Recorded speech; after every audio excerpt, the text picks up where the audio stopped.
eu queria falar alguma coisa, já que hoje se fala em ressurreição. Eu não morri, mas estive ali no limite da morte.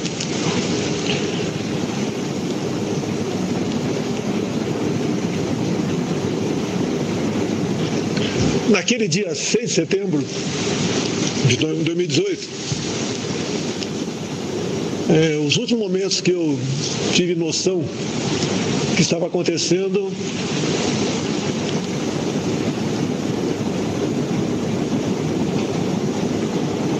eu estava no centro cirúrgico da Santa Casa de Juiz de Fora. E eu via que tinha muita gente do meu lado de branco.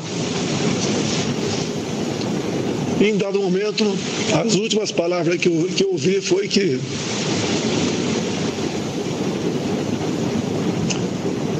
vamos abri-lo. Essas palavras talvez tenham vindo do médico Dr. Borsato, que de vez em quando eu converso com ele, mas não perguntei se foi ele que me disse isso. Eu me lembro no dia seguinte, dia 7 de setembro. Eu acordei, estava sendo colocado dentro de um avião UTI. E dentro do avião tinha uma pessoa, dos seus 60 anos de idade, que eu não tinha a menor ideia quem ela fosse. Depois fiquei sabendo que essa pessoa era um médico famoso, o Dr. Macedo. Tenho certeza que, por Deus, pelas mãos desses médicos de Juiz de Fora e do Hospital Albert Einstein, eu fui salvo. Bem como pelas orações de milhões de pessoas que me acompanharam nas semanas vindouras. Eu acho que todos nós temos uma história aqui na Terra. Eu creio que Deus não deixou uma pessoa simples, como outra qualquer, parecida comigo, fosse embora naquele dia. Mas um outro milagre, no meu entender, aconteceu. Vejo aqui na minha frente alguns que já foram políticos. Estou vendo o Rodovalho aqui na minha frente, na tela. E essas pessoas sabem como é a política no Brasil, como ela se alimentou ao longo de décadas. E o perfil para chegar à presidência não era o meu. Nada tinha para chegar. Sequer tinha um partido até março de 2018. Não tinha mais nada para contar, de modo que chegasse à presidência como era uma norma daquela época. E esse milagre aconteceu. Mesmo sem sair do hospital ou depois da minha casa, onde muitas pessoas me visitaram, muitos cristãos, evangélicos, católicos, entre outras denominações, me visitaram, e aconteceu no final de outubro de 2018 uma eleição. E confesso, comecei a trabalhar 4 anos antes, sozinho, andando pelo Brasil. Tive passagens que realmente merecem um filme, mas não farei isso não, pode ficar tranquilo. Como, por exemplo, a minha passagem por Manacapuru, chegando sozinho naquela cidade onde umas 200 pessoas me esperavam no porto. E aí, eu creio que uma coisa muito importante nos fez chegar à vitória. É o João 8,32, sempre levando a verdade para essas pessoas. Eu nunca discursei, me dirigi para falar o que o povo queria ouvir. E sempre falei o que o povo tinha que escutar. E tem mais uma passagem também, para não demorar muito aqui. Como é que apareceu o Brasil acima de tudo, Deus acima de todos? O Brasil acima de tudo é usado no meio militar, até o cumprimento entre um militar e outro. Um grita Brasil, outro fala acima de tudo.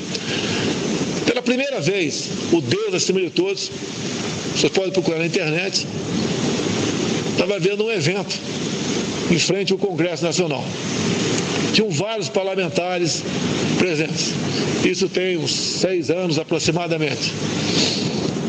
E ali tinham várias lideranças, muitos políticos. Eu estava lá e de repente chegou um pastor que não era político e falou, né, só 3 vão falar, um é você. Apontou para mim, eu falei, mas eu não sou evangélico.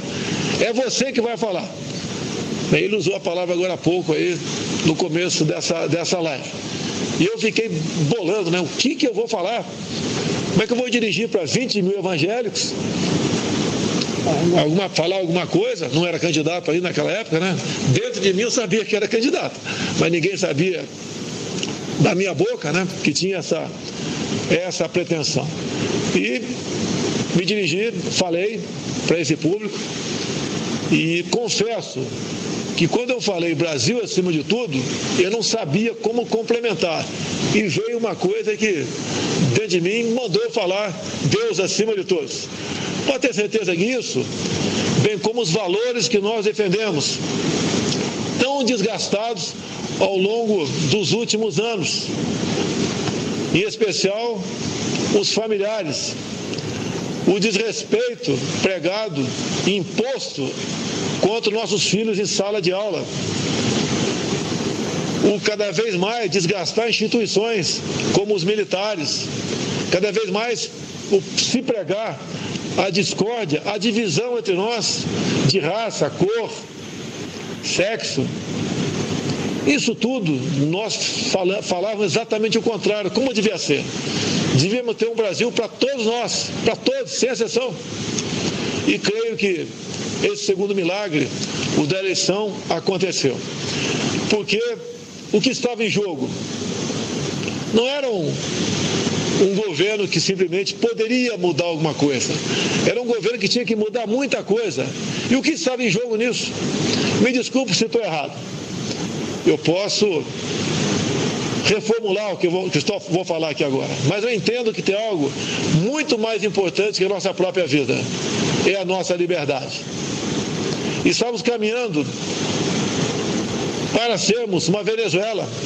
Como temos agora um grande perigo pela frente, que estamos já nos preparando para se afastar dele. Não podemos colocar o destino do nosso país sob dúvida de que a liberdade será mantida a qualquer preço.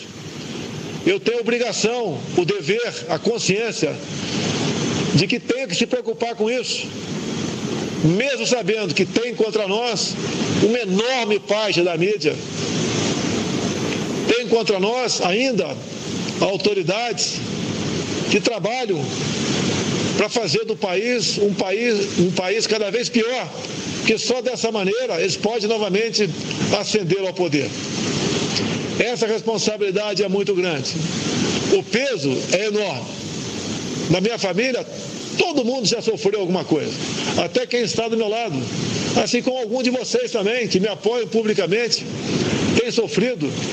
Mas nós sabemos, nós temos a certeza que todo esse esforço de cada um de nós é compensador. Estamos buscando fazer o melhor e tenho certeza que venceremos. A responsabilidade é muito grande, a cruz é muito pesada, mas com milhões de pessoas ao meu lado, que têm um coração verde e amarelo, que creem em Deus e que acreditam no seu país, com essas pessoas nós poderemos vencer esse obstáculo. Veio agora esse vírus. É que eu tenho dito desde o começo, desde há 40 dias. Temos 2 problemas pela frente. Lá atrás eu dizia, o vírus e o desemprego. 40 dias depois, parece que está começando a ir embora a questão do vírus, mas está chegando e batendo forte o desemprego. Devemos lutar contra essas 2 coisas. Obviamente, sempre lutamos crendo, acreditando em Deus acima de tudo. Vamos vencer esses obstáculos. Não serão fáceis, mas tenho certeza que chegaremos lá. Meu muito obrigado a todos vocês. Uma feliz Páscoa, e que nós aqui cada vez mais nos entreguemos nas mãos do nosso Criador. Uma boa tarde a todos.